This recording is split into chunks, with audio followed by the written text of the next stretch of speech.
Mga anak, tulungan ninyo kami dito. Ano kaya kung umpisahan ninyong iligpit ang mga laruan? Ayokong magligpit. Ako din. Gusto ko pang maglaro. Sa pamilya natin, tayo ay nagtutulungan ng gawaing bahay.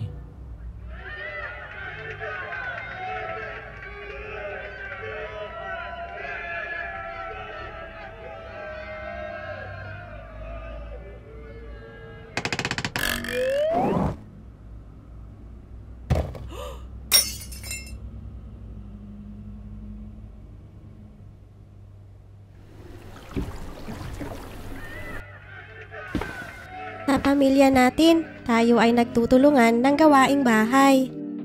Hinahangaan ng mga bata ang kanilang mga magulang, lolo't lola at tagapangalaga dahil sa pagiging magandang ehemplo nito sa kanila.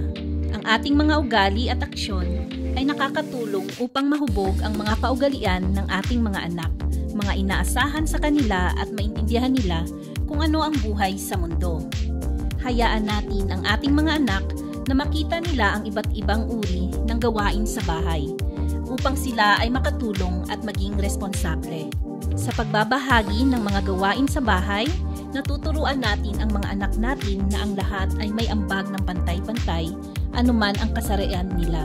Kapag tayo ay may respeto sa bawat isa at may pantay-pantay sa tahanan, tayo ay nagpapakita ng magandang halimbawa na ang bawat pamilya ay may magandang relasyon, ligtas at may respeto na kung saan ang mga bata ay maaaring mabuhay at umunlad.